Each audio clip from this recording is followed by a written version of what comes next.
Ito po mga kalingap, nandito tayo sa lugar na to at kinumusta natin yung lugar.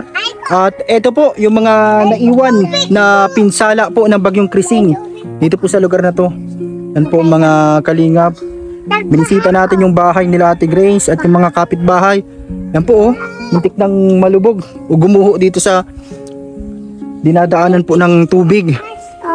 Yung mga bahay po dito mga simple lang din po, at yung mga mangingisda, mga magsasaka talaga pong naapektuhan dahil po sa bagyo na ito na atin pong naranasan dito po sa lugar na ito, sa bayan ng Basud, lalong lalo na po dito sa Camarines Norte at Bicol Region. Bisitahin natin po ang lugar nila Ate Grace dito po sa aming pansamantalang tinirahan dati nung mga nakaraang araw po. Yan po, ito yung daan.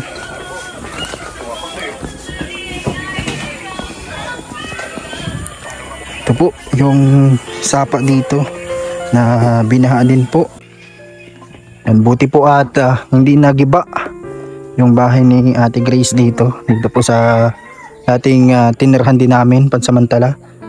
Yan po, buti at hindi po lumakas ang bagyo mga kalingap.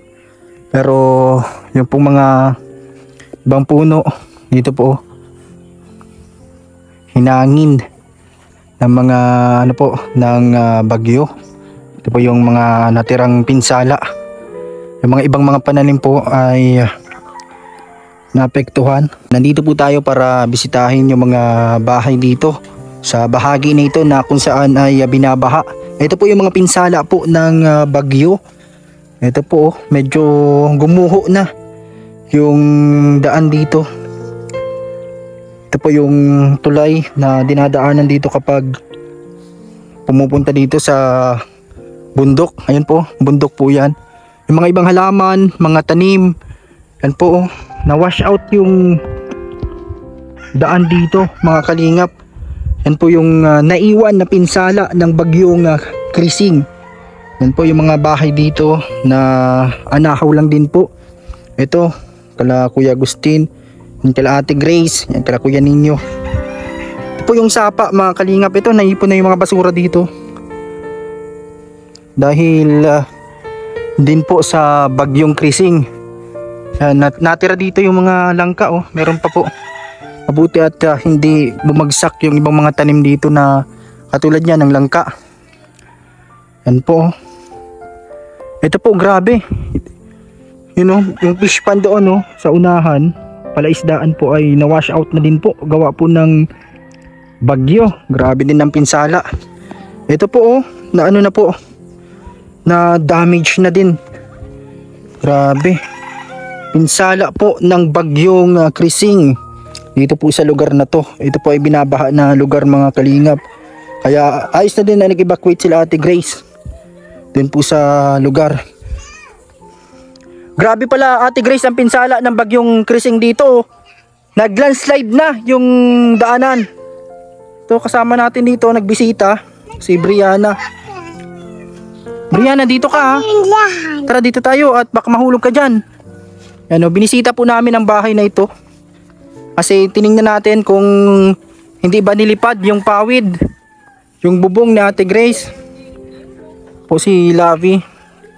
At andun po sila Ate Grace. Yan, nagbaha din pala dito. Hanggang saan dito Ate Grace ang baha nung nagbagyo? Hanggang saan po dito ang baha? Ay grabe pala hanggang Baywang. Hindi hanggang dyan yan sa may ilalim ng bahay nyo. Mabuti medyo mataas yung medyo mataas itong ni Ate Grace dito. Yan po yung munting bahay nila na inuunti-unting ayusin. Ito lagay lang ito nila Kuya Ninyo dito. Yung po tawag dito, ilang yero ang nandito Ate Grace? Kabilaan ba yan? Yan inuunti-unti nila dito kapag umuwi si Kuya Ninyo, nabili ng mga yero. Ito nga bagong lang din nila ito dati. Pero pag ganito po kasi mga anahaw, madali lang din siyang maluma. Yan, inaayos na nila yung kanilang bahay po. Kasi na ano din po ng bagyo. Ito po yung sapa dito, may mga bato. Yan po. Ito yung tulay dito. Pag pupunta ka doon sa unahan, pag kukuha ka ng mga gulayin. Yan, nabaha po ito kasi konektado po ito sa ilog, yung sapa na to. Yan po, delikado sa mga bata. Kasi sa ibang lugar po mga kalingap, lalo na sa mga binabaha na lugar, may mga nabalita po ngayon ng mga inanod na mga bata. Kaya pag may mga ganito, yan po ay dapat mag-ingat yung mga anak nyo, yung may mga anak dyan pag nasa baha. Yan po mga kalingap. Ito mga simple lang din ang bahay dito, mga anahaw. Ito, ganyan lang din siya. Mga kubo lang din po. Yan, salamat kala Ate Grace sa pagpapatuloy sa amin dito sa lugar na to. Yan, salamat po at ligtas naman ang bahay at hindi inanod ng baha. Yan no. Andito pa naman yung yero na inipon-ipon nila Ate Grace dito. May dalawa na siyang iniipon ditong yero.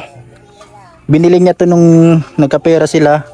Iniipon nila dito pa kunti-kunti para mapalitan na ang bubong. Ano Ate Grace? Butas-butas na din yung bubong mo ay. Nabasa na yata ang ibang gamit. Kasi nung nakaraan nag-evacuate din sila. Doon din po nagtulog sa Kalamamasusan kasi nabaha talaga dito. Ano, inaabot po dyan ng tubig sa ilalim.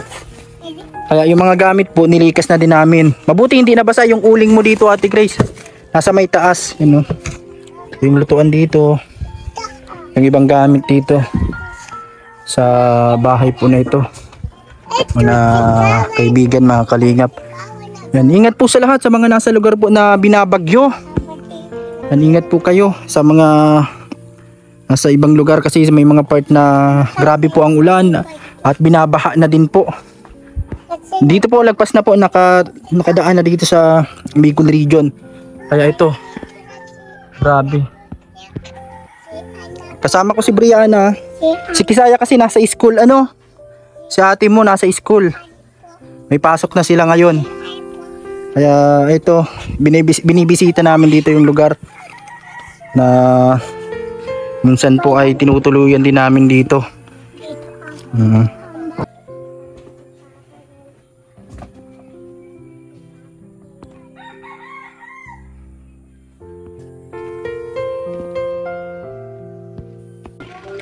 Ito po yung bakod nila Ate Grace, yung pang niya dito. Yan po, nabali na din po. Gawa ng baha po mga kalingap sa sobrang po ng agos siguro. Putol-putol na. Yung kanyang mga kahoy dito, dinadaanan. Pang harang niya dito. Ito na po ang nangyari. Yung kailangan itong mapalitan. Yung nagiba na po. At ito.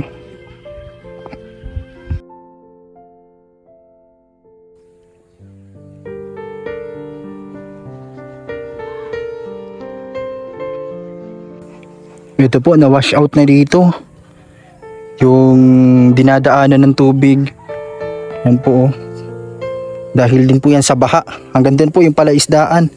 Grabe wash out na po. Yung mga isda siguro dito na mga alaga ay makakatakas kapag ganito.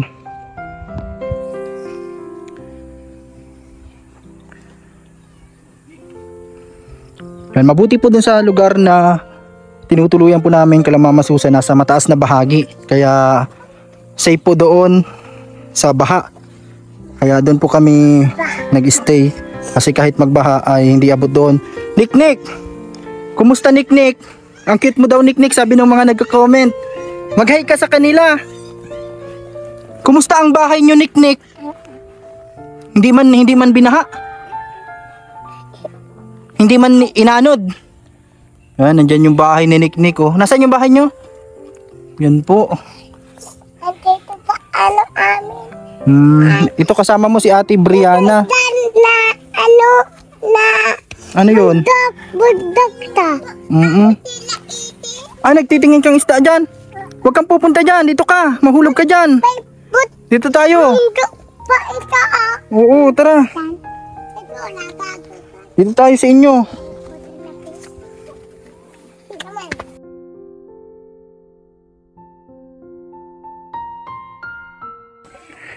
Ito po yung daan dito paglalabas. Yan po, may mga bakas pa rin po ng tubig dahil po sa baha. Nasa mababang lugar po kasi ito na inabot po ng baha kapag sobrang lakas ng ulan at kapag sobrang lakas po ng agos ng ilog at yung dinadaanan niya yung sapa po. Ingat po sa inyong lugar, sa inyong pong mga panunood. Sa mga nanonood palagi, maraming salamat po. Ingat po sa bagyo at sa baha, lalong lalo na po sa mga malakas na ulan. God bless you all po, maraming salamat. Please share the video, like and share po mga kalingap. Ito po si Papa Franz. Ay grabe, masaan ka na Kisaya? Ma-school ka na po. Tara na, hatid na kita. Yan, tara. Dito po, hatid natin si Kisaya sa kanyang school. Doon pa po yun sa unahan, malayo pa kaya mamotor kami. Ready ka na mag-school? Kanina hindi mo ako nagpapa-school. Ngi, wala ka man kasing pasok nung isang araw. Ngayon meron ka ng pasok. Tara na, makapasok na tayo. Makapasok ka na sa school. Yan na. Hi guys. Hi guys. Saya, bye-bye. Ma-school ka na? Sige na, yun na yung school mo. Ingat sa school. Yung baon mo nasa bag mo ha. Bye-bye. Hindi ka mag-iyak ha. Huwag ka mag-iyak. No, andyan na mag-good morning ka kay ma'am ha. Pasok na doon. Dito ang daan. Mali ang daan mo. Ano, ayun na sila. Ito naman klase mo. Uy, bakit na ka nagdaan? Dali na. Pasok na doon. Bye-bye.